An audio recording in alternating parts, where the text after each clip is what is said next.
सरस्वती नमस्तुभ्यं वरदे कामरूपिणी विद्यारंभम करिष्यामि सिद्धि भवतुदमे सदा சரஸ்வதியே நமக. அனைவருக்கும் வணக்கம். நான் ஜோதிடர் சங்கீதா பேசுகிறேன். பஞ்சாங்கத்தை கொண்டு கை கணிதத்தால் ஜாதகம் கணிப்பது எப்படி, அதை பற்றி தான் இனி தொடர்ச்சியாக அடுத்தடுத்த வீடியோ பதிவின் மூலம் பார்க்கலாம். அது இந்த வீடியோ பதிவின் மூலம் ஜாதக கணிதத்தில் லக்னம்னா என்ன, லக்னம் அமர்ந்த நட்சத்திர பாதம் என்ன என்பதை தெளிவாக பார்க்கலாம். அதற்கு முதல்ல ஜாதகம் கணிப்பதற்கு பஞ்சாங்கம் என்பது மிக மிக அவசியம். ஏன்னா பஞ்சாங்கம் இல்லாமல் ஜாதகம் கணிக்க முடியாது. அதிலும் குறிப்பாக நாம் எந்த வருடத்தில் பிறந்தவரின் ஜாதகத்தை கணிக்க போகிறோமோ அந்த வருடத்திற்கான பஞ்சாங்கம் தான் வேண்டும். தமிழ் வருடங்கள் மொத்தம் 60. அந்த 60 வருடங்களில் இந்த வீடியோ பதிவில் 2024 அதாவது குரோதி வருடத்தில் பிறந்த குழந்தையின் ஜாதகம் தான் உதாரணமாக எடுத்திருக்கேன். இதில் மற்றொரு முக்கியமான விஷயம், பஞ்சாங்கத்தில் 2 வகையான பஞ்சாங்கம் இருக்குது. அதில் ஒன்று வாக்கிய பஞ்சாங்கம், மற்றொன்று திருக்கணித பஞ்சாங்கம். சிலர் வாக்கிய பஞ்சாங்கத்தை பயன்படுத்தி ஜாதகம் கணித்து பலன் சொல்வதுண்டு. இன்னும் சிலர் திருக்கணித பஞ்சாங்கத்தை பயன்படுத்தி ஜாதகம் கணித்து பலன் சொல்வதுண்டு. இதில் நான் திருக்கணித பஞ்சாங்கத்தில் ஸ்ரீனிவாசன் பஞ்சாங்கத்தை தான் பயன்படுத்துகிறேன். என்ன காரணம்னா, திருக்கணித பஞ்சாங்கத்தில் சந்திரனுடைய நகர்வை துல்லியமாக கணக்கிட்டு கொடுத்திருப்பதாகவும், ஆக ஜாதகம் கணிப்பதற்கு சிறந்த ஒரு பஞ்சாங்கம்னா அது திருக்கணித பஞ்சாங்கமே என எனது ஆசிரியரின் ஆலோசனைப்படி திருக்கணித பஞ்சாங்கத்தில் ஸ்ரீனிவாசன் பஞ்சாங்கம்னா பயன்படுத்துகிறேன். என்னுடைய அனுபவத்தின் வாயிலாகவும் ஜாதகம் கணிப்பதற்கு சரியானதாக உள்ளது. ஆக ஜாதகம் கணிப்பதற்கு பஞ்சாங்கம் தேவை. இந்த பஞ்சாங்கத்தை பயன்படுத்தி ஜாதகம் கணிப்பதற்கு ஜாதகருடைய பிறந்த விவரம் என்னென்ன தேவைப்படுன்னு அடுத்து பார்க்கலாம். அதற்கு நான் உதாரணமாக ஒரு ஜாதகம் ஒன்று எடுத்திருக்கேன். அதில் பாருங்க, ஜாதகியின் பெயர் நிக்கிதா, பிறந்த தேதி 24/4/2024, பிறந்த நேரம் காலை 10:15, பிறந்த இடம் சென்னை. இப்போது மென்பொருள் அல்லது மொபைல் ஆப் கொண்டு ஜாதகம் கணிப்பதற்கு இந்த ஆங்கில தேதியே போதுமானது. ஆனால் பஞ்சாங்கத்தை கொண்டு ஜாதகம் கணிப்பதற்கு ஜாதகர் பிறந்த ஆங்கில தேதிக்கான தமிழ் தேதியும் தேவை. ஏன்னா இந்த தமிழ் தேதியை கொண்டு தான் இந்த பஞ்சாங்கம் என்பதே உருவாக்கப்பட்டுள்ளது. ஆக தமிழ் தேதியையுமே நம்ம பஞ்சாங்கத்தை பார்த்து தெரிஞ்சுக்கலாம். இந்த குழந்தை பிறந்ததோ 2024ஆம் ஆண்டு. அப்போ இந்த குரோதி வருட பஞ்சாங்கத்தில் பக்கம் 51 பாருங்க, இந்த குழந்தை பிறந்த ஆங்கில தேதி ஏப்ரல் 24. அன்றைய தேதிக்கான தமிழ் தேதி என்னன்னா சித்திரை மாதம் 11ஆம் தேதி. அதை தான் நான் அந்த பக்கத்தில் தெளிவாக கொடுத்துருக்கேன். தமிழ் தேதி குரோதி வருடம் சித்திரை மாதம் 11ஆம் தேதி காலை 10:15 மணி அளவில் பெண் குழந்தை ஜனனம். இப்போ இந்த குழந்தை பிறந்த தமிழ் தேதி என்னவென்று தெரிஞ்சிடுச்சு. அடுத்து லக்னம் கணிக்கலாம். லக்னம் கணிப்பதற்கு முன்னால் லக்னத்தின் முக்கியத்துவத்தையும் லக்னம் எதன் அடிப்படையில் கணிக்கப்படுகிறது என்பதையும் தெளிவாக பார்க்கலாம்.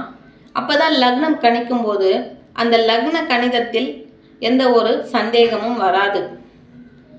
ஆக லக்னம் என்பது ஒரு வடமொழி சொல்.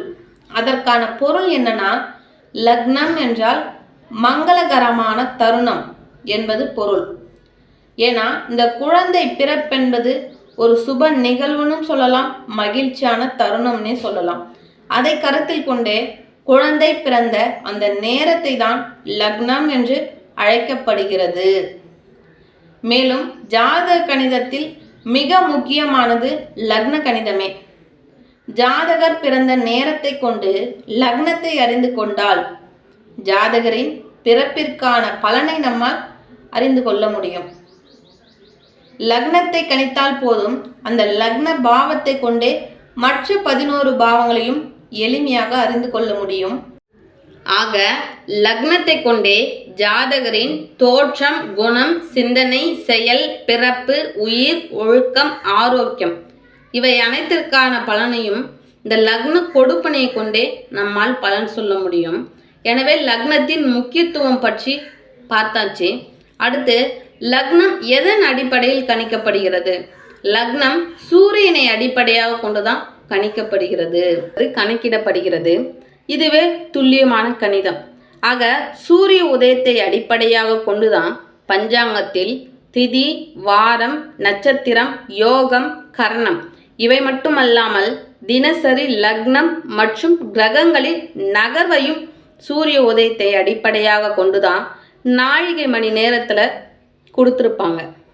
ஆக நாளை கணக்கிடவே இந்த சூரிய உதயம் என்பது ஜாதக கணிதத்திற்கு பயன்படுகிறது. இதை மனசில் வச்சுட்டு இந்த கணிதத்தை மேற்கொள்ளலாம். குழந்தை பிறந்த நேரத்தில் இருந்து இந்த சூரிய உதயமான நேரத்தை கழித்தால் சூரிய உதயத்திலிருந்து குழந்தை பிறந்த நேரம் என்னன்னு நமக்கு தெரிஞ்சிடும். இது கழித்தல் கணக்கு என்பதால் இங்கே கடன் வாங்கக்கூடிய சூழல் வரும். இந்த மணி, நிமிடம், நொடி இவற்றை கணக்கிடும்போது கொஞ்சம் கவனமாக இருக்கணும். ஏன்னா இங்கே மணியிலிருந்து கடன் வாங்கும்போது 60 நிமிடமாக மாறும். அதே 60 நிமிடம் என்பது ஒரு மணி. இதை மனதில் வைத்து இந்த கணிதத்தை கழிக்கலாம். இப்போ 10 மணி 15 நிமிடத்தில் 5 மணி 56 நிமிடத்தை கழித்தால் அங்கு விடை என்ன கிடைக்கும்? 4 மணி 19 நிமிடம். ஆக ஏப்ரல் 24ஆம் தேதி அன்று சூரிய உதயத்திலிருந்து குழந்தை பிறந்த நேரம் 4 மணி 19 நிமிடம். அடுத்தபடியாக நாம் பஞ்சாங்கத்தை பயன்படுத்தி இந்த கணிதம் செய்வதால் நம் முன்னோர்கள் பயன்படுத்திய நாழிகை, வினாழிகை விவரங்களை பற்றி தெரிஞ்சுக்கணும். அது என்ன நாழிகை, வினாழிகைனா, இப்போ நம்ம நாளை கணக்கிட மணி, நிமிடம், நொடி இவற்றால் நாளை கணக்கிடுறோம். அதே போல் நம் முன்னோர்கள் நாளை கணக்கிட நாழிகை, வினாழிகை, தற்பறைகள் அப்படி தான் நாளை கணக்கிட்டாங்க. அந்த நாழிகை விவரங்களை ஜோதிட வாய்ப்பாட்டின் மூலம் தெளிவாக பார்க்கலாம். ஜோதிட வாய்ப்பாடு: ஒரு நாள் என்பது 60 நாழிகை, ஒரு மணி நேரம் என்பது 2½ நாழிகை, 24 நிமிடம் என்பது ஒரு நாழிகை, ஒரு நிமிடம் என்பது 2½ வினாழிகை, ஒரு நாழிகை என்பது 60 வினாழிகை, ஒரு வினாழிகை என்பது 60 தற்பறைகள். இனி இந்த ஜோதிட வாய்ப்பாட்டை பயன்படுத்தி தான் ஜாதக கணிதமே செய்ய போகிறோம். இதில் கவனிங்க, இந்த சூரிய உதயத்திலிருந்து குழந்தை பிறந்த நேரமான 4 மணி 19 நிமிடத்தை ஜோதிட வாய்ப்பாட்டின்படி நாழிகை, வினாழிகையாக மாற்றலாம். ஜோதிட வாய்ப்பாட்டின்படி ஒரு மணி நேரம் என்பது 2½ நாழிகைன்னு பார்த்தோம். அப்போ இந்த 4 மணி 19 நிமிடத்தை 2½ நாழிகையால் பெருக்கும் பொழுது இந்த குழந்தை பிறந்த நேரத்தை நாழிகை, வினாழிகையாக நம்மால் மாற்ற முடியும். இப்போ அதை மனசில் வச்சுட்டு இதில் கவனிங்க, 2½ நாழிகை என்பது 4 மணிக்கும் பொதுவானது, 19 நிமிடத்திற்கும் பொதுவானது. 2½ நாழிகையை இந்த பெருக்கல் கணிதத்திற்கு எளிமையாக்கும் விதமாக 2½ 2.5 என தசமத்தில் அங்கே கொடுத்துருக்கேன். ஏன்னா அப்போ தான் நம்ம கணிதம் செய்வதற்கு எளிமையாக இருக்கும். தசமத்தில் முழு எண்ணை 10 எனவும் அரை எண்ணை 5 எனவும் குறிப்பிடலாம். அப்படி தான் நானும் அங்கே 2½ 2.5 என குறிப்பிட்டிருக்கேன். முதலில் இந்த 4 மணி நேரத்தை 2.5ஆல் பெருக்கும் பொழுது விடை என்ன கிடைச்சதுன்னா 10 நாழிகை. அடுத்து 19 நிமிடத்தை 2.5ஆல் பெருக்கும் பொழுது விடை 47.5 வினாழிகை. இதை நாங்கள் எப்படி கொடுத்துருக்கோம் பாருங்கள். 10 நாழிகை 48 வினாழிகைன்னு கொடுத்துருக்கேன். அங்கே எப்படி அந்த 48 வினாழிகை வந்ததுன்னா 47.5 வினாழிகை நமக்கு விடையாக கிடைச்சது. அதை நான் கணிதத்திற்கு எளிமையாக்கும் விதமாக 47.5 வினாழிகையை 48 வினாழிகைன்னு எடுத்துக்கிட்டேன். அது எப்படின்னா, தசமத்தில் புள்ளிக்கு அந்த பக்கம் இருக்கக்கூடிய எண்ணானது 5ற்கும் மேற்பட்டு இருந்தால் அதை ஒரு முழு எண்ணாக நம்ம கணக்கில் எடுத்துக்கலாம். அதே போல தான் 47.5 வினாழிகையை நான் 48 வினாழிகைன்னு எடுத்துக்கிட்டேன். இப்போ நமக்கு சூரிய உதயத்திலிருந்து குழந்தை பிறந்த நாழிகை வினாழிகை என்னன்னு இப்போ நம்ம தெரிஞ்சுக்கிட்டோம். அடுத்து அக்குழந்தை பிறந்த திதி நட்சத்திரம் யோகம் கரணம் அமிர்தாதி யோகங்கள் என்னென்னு பார்க்கலாம். அதற்கு பஞ்சாங்கத்தில் பக்கம் 50 பாருங்க. அக்குழந்தை பிறந்த தமிழ் தேதி சித்திரை 11ஆம் தேதி அன்று, ஆங்கில தேதி ஏப்ரல் 24, புதன்கிழமை, பிரதமை திதி. அதாவது அன்று நாள் முழுவதும் பிரதமை திதி தான், 60 நாழிகை வரையும் பிரதமை திதி. சுவாதி நட்சத்திரம் 46 நாழிகை 55 வினாழிகை வரையிலும் சுவாதி நட்சத்திரம். சித்தி யோகம் 57 நாழிகை 54 வினாழிகை வரையிலும் சித்தி யோகம்தான். பாலவம் கர்ணம் 30 நாழிகை 27 வினாழிகை வரையிலும் பாலவம் கர்ணம் தான் அன்றைய நாளில் இருக்கு. அமிர்தாதி யோகங்கள்ல பாருங்க, சித்த யோகம், அதாவது அன்று நாள் முழுவதும் சித்த யோகம்தான். ஆக இக்குழந்தை பிறந்த 10 நாழிகை 48 வினாழிகைக்கு மேலேயுமே நான் சொல்லக்கூடிய இந்த திதி நட்சத்திரம் யோகம் கரணம் இவையெல்லாம் இருக்கு.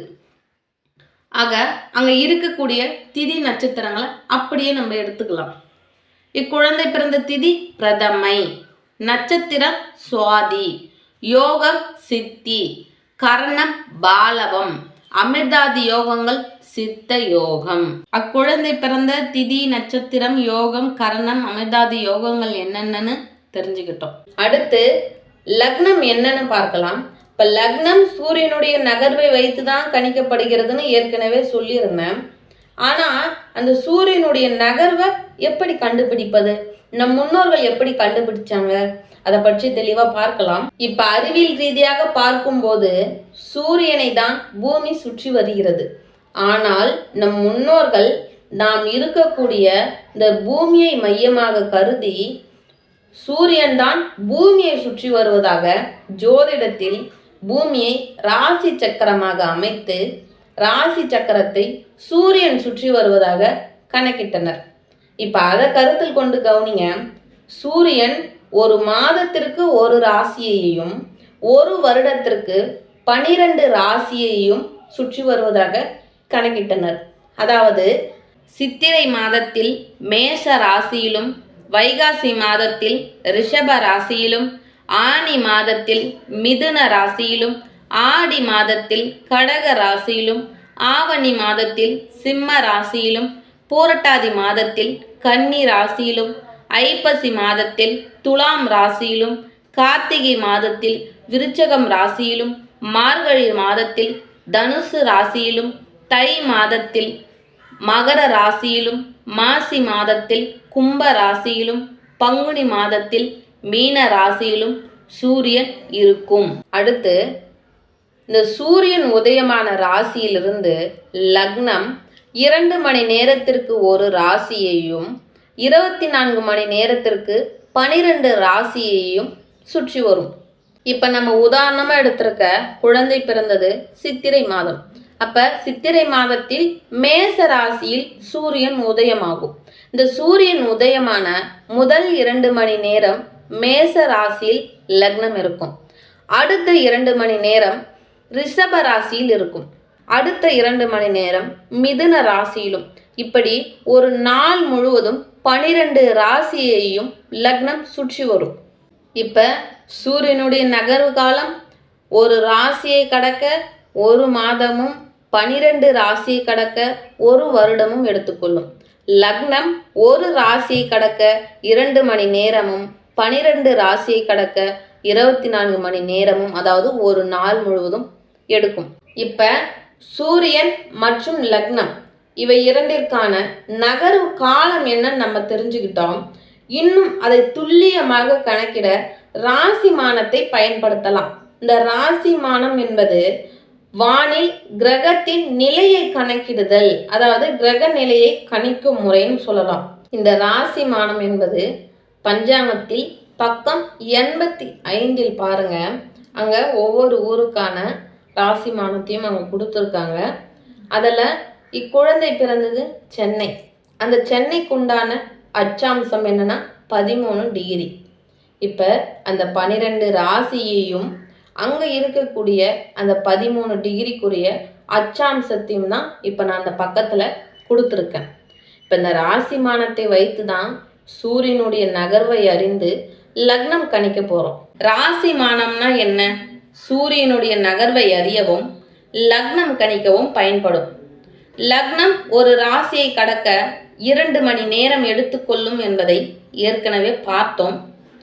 ஜோதிட வாய்ப்பாட்டின்படி 1 மணி நேரம் என்பது 2.5 நாழிகை. அப்போ 2 மணி நேரம் என்பது 5 நாழிகை. ஒரு நாள் என்பது 60 நாழிகை.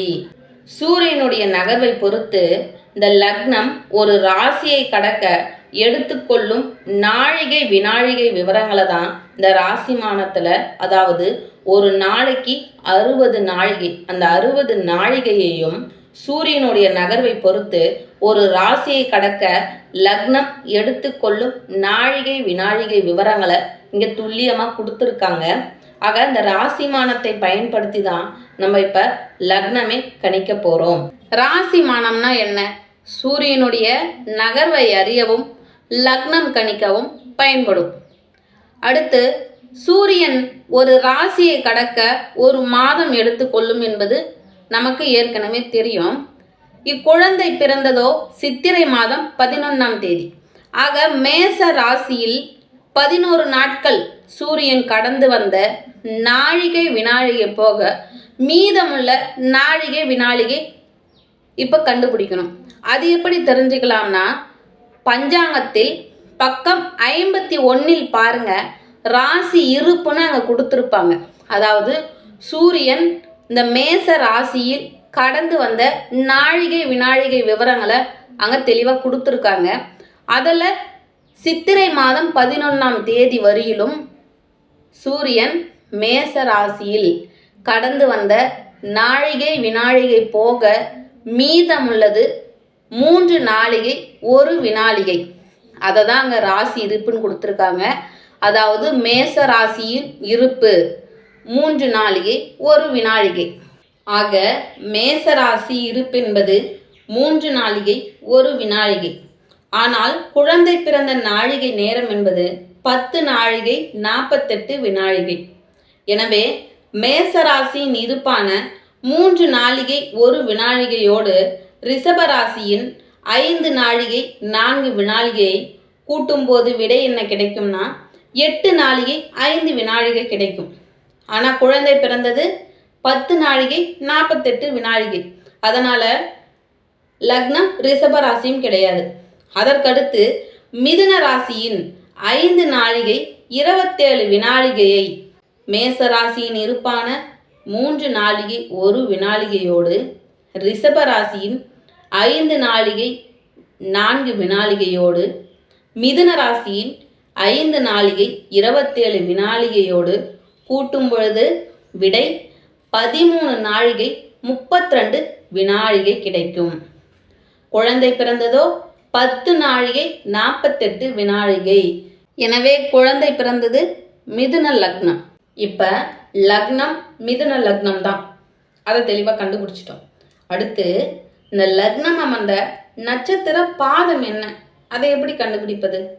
அடுத்து அதை பற்றி பார்ப்போமா? மிதுன ராசியின் நாழிகை நேரம் என்பது 5 நாழிகை 27 வினாழிகை. அந்த 5 நாழிகை 27 வினாழிகையில் குழந்தை பிறந்த நாழிகை வினாழிகையை தான் இப்போ கண்டுபிடிக்கணும். அது எப்படி கண்டுபிடிப்பது? மேச ராசியின் இருப்பான 3 நாழிகை 1 வினாழிகையோடு ரிஷபராசியின் 5 நாழிகை 4 வினாழிகையை கூட்டினால் விடை என்ன கிடைக்கும்? 8 நாழிகை 5 வினாழிகை. அடுத்து குழந்தை பிறந்த 10 நாழிகை 48 வினாழிகையோடு 8 நாழிகை 5 வினாழிகையை கழிக்கும் பொழுது விடை என்ன கிடைக்கும்? 2 நாழிகை 43 வினாழிகை. எனவே மிதுன ராசியில் குழந்தை பிறந்த நாழிகை நேரம் என்பது 2 நாழிகை 43 வினாழிகை. அடுத்தபடியாக லக்னம் அமர்ந்த நட்சத்திர பாதம் என்னன்னு கண்டுபிடிக்கணும். அது எப்படி கண்டுபிடிப்பது? அதற்கு என்ன செய்யலாம்? மிதுன ராசியில் குழந்தை பிறந்த நாழிகை நேரமான 2 நாழிகை 43 வினாழிகையாக மாற்றணும். எதற்காகனா, நம் முன்னோர்கள் 12 ராசிகளுக்கும் இந்த 27 நட்சத்திரங்களை சரிசமமாக பிரித்து கொடுத்துருக்காங்க. அது எப்படின்னா, ஒரு நட்சத்திரத்தை 4 பாதங்களாகவும் 27 நட்சத்திரங்களை 108 நட்சத்திர பாதங்களாகவும், ஒரு ராசிக்கு 9 நட்சத்திர பாதங்களாகவும், அதே போல 12 ராசிகளுக்கும் 9 நட்சத்திர பாதங்களாக 108 நட்சத்திர பாதங்களை இந்த 12 ராசிகளுக்கும் சரிபங்கா பிரித்து கொடுத்துருக்காங்க. ஆக மிதுன ராசியில் 9 நட்சத்திர பாதங்கள் இருக்கு. அந்த 9 நட்சத்திர பாதங்களுக்கும் இந்த மிதுன ராசியின் மொத்த நாழிகை வினாழிகையான 5 நாழிகை 27 வினாழிகையை சரிசமமாக பிரித்து கொடுக்கணும். அப்படி பிரித்து கொடுப்பதற்கு இந்த கணிதத்தை எளிமையாக்கும் விதமாக தான் இந்த நாழிகையை வினாழிகையாக மாற்றணும்னு சொல்கிறேன்.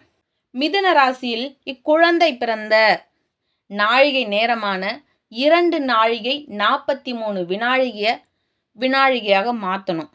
ஆக இந்த 2 நாழிகை 60ஆல் பெருக்கும் பொழுது 120 வினாழிகை விடை கிடைத்தது. அந்த 120 வினாழிகையோடு இந்த 43 வினாழிகை கூட்டும் பொழுது 163 வினாழிகை. ஆக இக்குழந்தை மிதுன ராசியில் 163 வினாழிகையில் பிறந்திருக்கு. அடுத்து மிதுன ராசியின் மொத்த நாழிகை நேரத்தையும் வினாழிகையாக மாற்றலாம். ஜோதிட வாய்ப்பாட்டின்படி 5 நாழிகையை 60ஆல் பெருக்கும் பொழுது 5 நாழிகை வினாழிகையாக நமக்கு விடை கிடைக்கும். ஆக இந்த 5 நாழிகையை 60ஆல் பெருக்கும் பொழுது 300 வினாழிகை அங்கு விடை கிடைச்சிருக்கு. அத்தோடு 27 வினாழிகை கூட்டும் பொழுது 327 வினாழிகை அங்கு விடை நமக்கு கிடைச்சிருக்கு. ஆக மிதுன ராசியின் மொத்த வினாழிகை நேரம் என்பது 327. இப்போ நமக்கு மிதுன ராசியின் மொத்த வினாழிகை நேரமும் தெரியும், மிதுன ராசியில் குழந்தை பிறந்த வினாழிகை நேரமும் தெரியும். அடுத்து நட்சத்திரம் என்னன்னு பார்க்கலாம். அதற்கு இந்த 327 வினாழிகையும் 9 நட்சத்திர பாதங்களுக்கும் பிரித்து கொடுக்கணும். இந்த 327 வினாழிகையை 9ஆல் வகுக்கிறேன். அப்படி 9ஆல் வகுக்கும் பொழுது ஒரு நட்சத்திர பாதத்தினுடைய அளவு நமக்கு தெரிஞ்சிடும். அதை தெரிஞ்சுக்கிட்டாலே மற்ற நட்சத்திரங்களுக்கும் இந்த வினாழிகை நேரம் என்பது நம்ம எளிமையாக அறிய முடியும்.